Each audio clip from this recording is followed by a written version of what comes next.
All right, YouTube. What's up? It's your boy, Original Dogman John Castro. This is a tag video. Um, I think I seen this tag one by one other reviewer. Um, it's 10 fragrances you can pass up, and I think the tag goes, if I'm not mistaken, the tag goes fragrances that you sampled first, and then you couldn't pass it up because you sampled it, so you had to buy the entire bottle. But I don't know if I'm gonna stick to that theme. It's just basically fragrances you couldn't pass up. So these are either fragrances that I sampled or fragrances that I've had in my past and I still couldn't pass them up and I had to get them again, or fragrances that you smelled before and they were gifted to you and I really liked them, so people knew that I wanted it, so people bought them, family members and stuff. So basically these are all the fragrances. A lot of my fragrances I still won't pass up, okay? But these are the fragrances basically that I could not pass up and I had to have them in my collection. So to tell you the stories behind them. So the first fragrance I'm going to show you is Boss Descent Private Accord. I meant to pull out Boss Descent Intense, but I pulled out both my Private Accords. Um, so I watched a YouTube video. I don't remember who it was, about Boss Descent Intense, which is similar to Private Accord, but this one's better. And they said it was really good, blah blah blah. So I bought it, and I really liked it. Then I watched Carlos's video on this one, which is Boss Descent Private Accord, and he said he really liked this one better. I believe that was the same video, and so I bought this one because of Carlos a long time ago. I don't know, 2 years ago or something like that, or a year or some ago. His video may be older, but I think I bought this. Yeah, I bought this about 2 years ago. So this I couldn't pass up. The reason why I couldn't pass up, because I loved the scent Intense so much. When he said that this was better, I was like, oh no, I gotta get this one. So that's one of the reasons why I couldn't pass this one up. And when I smelled it, I couldn't pass up getting a backup bottle of it. And this is probably in my top three. If you guys know me, this Boss Descent Private Accord is in my top three as far as fragrances go. Yeah, look at that dent. That is a big juicy dent, man. And I actually got Ultramall on here. I'm enjoying Ultramall, y'all. I got Ultramall there. Let me spray it on this one. I really, really like this scent. Damn, that's good. Jesus, man. All right, so Boss Descent Private Accord. That is in my top three.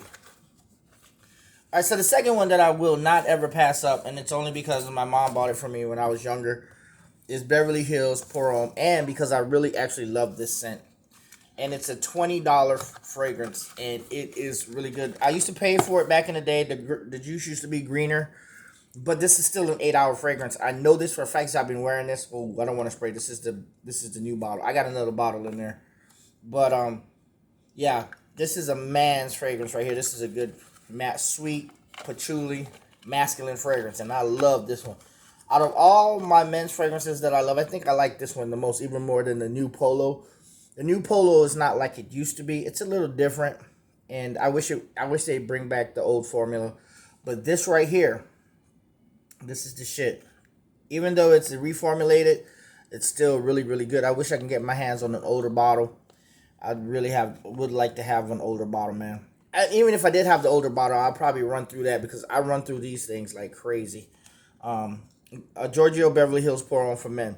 Couldn't pass this up because I had this in my past and I had to get it again. The next one I couldn't pass up. I'm going in order of how I got these. The next one I couldn't pass up was this bad boy right here. So I ordered Carlisle. And if you know, Initial and Carlisle, pretty much the same company. I ordered Carlisle, and Carlisle came in, and I got 2 samples of Oud for Greatness. And I sprayed it, and I was blown away by it because I've never smelled anything like this Oud for Greatness. So I couldn't pass it up. And though it took me a very long time to get this bottle, because this bottle's like $300 some. I love this scent, man. It's got that leather. It's got that leather kind of like woodsy accord. It's really nice. It's got that clean magazine, fresh scent. Like you're in a doctor's office and there's like clean magazine set off to the side in a nice doctor's office and leather seats. This is an awesome leather fragrance. Awesome leather fragrance, man. If you like leather, I truly believe that this is the best leather fragrance, bar none. Even better than Tom Ford's ombre leather. If you pick up the leather, isn't dominating the fragrance, but it's really fucking good. I love this one. And it does come out. The leather does come out. If you're sniffing for it, you will smell the leather. The leather's there. And it's nice. It's a really good one. Okay, so the next one, that's 1, 2, 3. I don't even know if I have 10. 3, 4, 5, 6, 7, 8, 9, 10, 11. Yeah, I got 10 plus one more. The next one that I got, I called up Terry Mugler, right? I called up the company, not Terry Mugler. I called up his company, and I was like, look, I've been seeing a lot of reviews online about your fragrances. Could you send me a couple of samples? Because I'm afraid, Fragrance Net, no one has samples, and I'm afraid to purchase. Because at the time, $70 to me was a lot. And it still is a lot to me. But, me investing in this stuff more and more, it's normal. It's the norm now, $70. That's just mentality-wise, subjectivity. I asked them to send me a couple of fragrances. They send me Mugler Cologne. They send me Pure Malt, Pure Tonka, Pure Havana. They sent me like 4 or 5 samples, okay? Free. I really didn't want it, but I wanted to make sure that I knew what I was getting. So the first sample they sent me was Pure Tonka, Pure Malt, Pure Havana, and Terry Mugler Cologne. I got Pure Malt and Pure Tonka. I had to have these two before even Pure Havana. Pure Havana is a good fragrance, but it has that stink ashtray note, burnt ashes, that kind of off-putting to me, and I had to wait for it, all right? I still like Pure Havana, but I like Pure Malt and Pure Tonka much more. They're more gourmandish, malt and chocolate kind of fragrance, and man, these are fucking great fucking fragrances. Bang for the buck. You ask me, this is in the category of niche all the way around. This one's the one, I think the Pure, I hope I didn't, Pure Malt is the more rubbery flask. And yeah, I think I did it right. And the Pure Tonka is the more shinier flask, which is kind of crazy. Rubber shiny flask. I don't know if you guys can see that. This one's more rubber, this one's more shiny. Yeah, this is Pure Tonka, this is Pure Malt. And if you can see, I still got a lot of juice left in those bad boys. A lot of juice left. I've been using Pure Malt maybe a little bit more than Pure Tonka, but I'm going to hold off. I'm not going to try to use them anymore. I just might spray them every now and then, but I could pass these two up. There's no way in hell I was going to pass these two up. When I smelled it, when I put my nose on it, I was like, oh, hell no, I got to get it.